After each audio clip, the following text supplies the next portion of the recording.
Let's move on to the 2 seed Iowa State in action on Thursday night, taking on South Dakota State. Iowa State 16.5 point favorite here.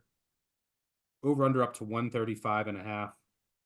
I like South Dakota State, actually. It's ugly. Now, what worries me is, if you wanted to get really crazy, this is the 15 that I could see winning in a wild world if the 3-point variance works in their way. Like, the key thing that has to happen here, Iowa State's defense is undoubtedly elite. And they blew out almost everyone that was inferior on their roster. But when I look at this game, can South Dakota State, can Zeke Mayo and company take care of the ball? They have turnover issues, which is bad against Iowa State, who forces turnovers at the highest rate in the country. But if they can do that, and I expect them to slow this game down, and, they don't go after offensive rebounds, they're going to get back, keep Iowa State out of transition, again, assuming they don't turn it over too much. If that's the case, they can turn this game into a jump shooting contest. And South Dakota State has many capable shooters. Iowa State gives up threes at a top 10 rate nationally, just in terms of frequency. And on the other end, Iowa State, which is so good at finishing at the rim, they're going to, against the South Dakota State defense that's uber compact.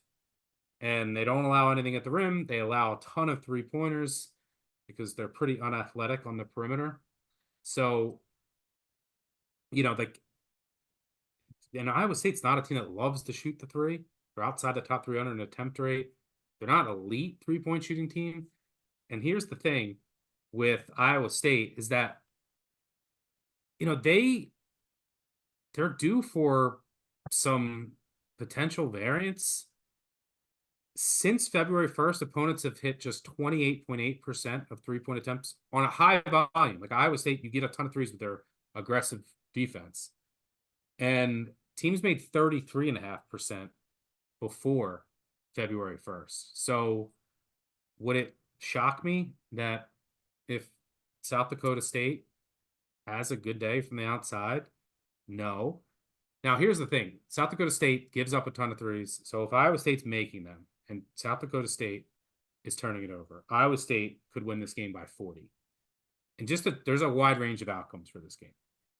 And just to show you, South Dakota State played 2 Big 12 teams this year. And without Matt Mims, who matters, he was hurt. They played UCF, who was a nationally elite defense, on a neutral court. They only lost by 3. In that game, UCF, who can't shoot, was 7 of 24 from 3. South Dakota State, 12 of 28. The next game, they went to Kansas State. Kansas State was 14 of 25 from 3.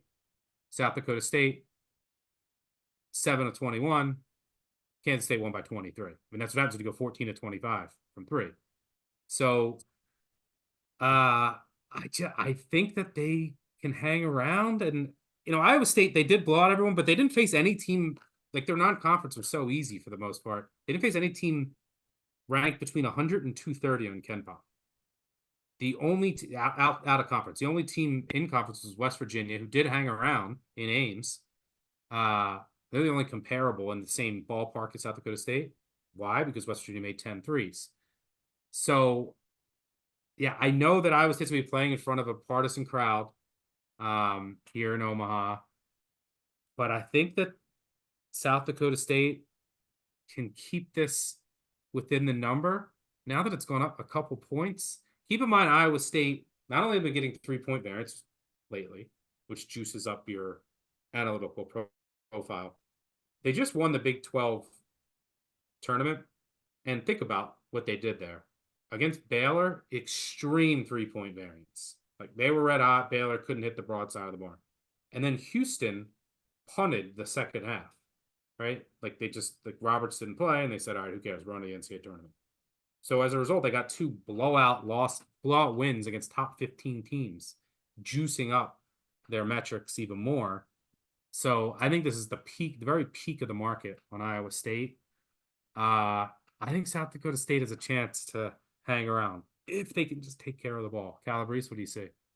It is so rewarding to finally be on one of your sneaky suspicion plays here. You're trying to talk yourself into it.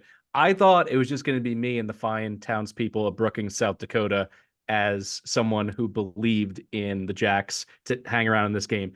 I absolutely think that they can hang around. Listen, there's a stat that I love. It's the pace adjust Are you from. going to slander Lipsy? I'm not even slandering Lipsy. I don't even need to in this spot. I think he'll play fine. He'll be great on ball defensively.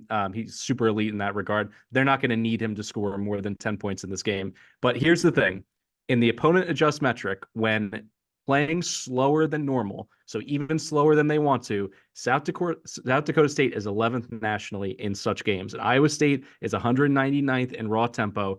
And the one piece, it's very rare for you to leave me a juicy narrative piece here, but Eric Henderson was on Coach Ott's staff at South Dakota State before he left for Iowa State. So if anyone understands how to attack this Iowa State team and put this together, I think this could be the matchup. And you mentioned Zeke Mayo. I'm not just looking at a team that's ninth in shooting efficiency in the country, but it's a bunch of guys who were, just shooting over Summit League defenders. Zeke Mayo is a big guard who can shoot the lights out. Almost 42% from three, 93% from the line. So if he can, draw some contact and get to the line 7 or 8 times, that's a huge boost for them.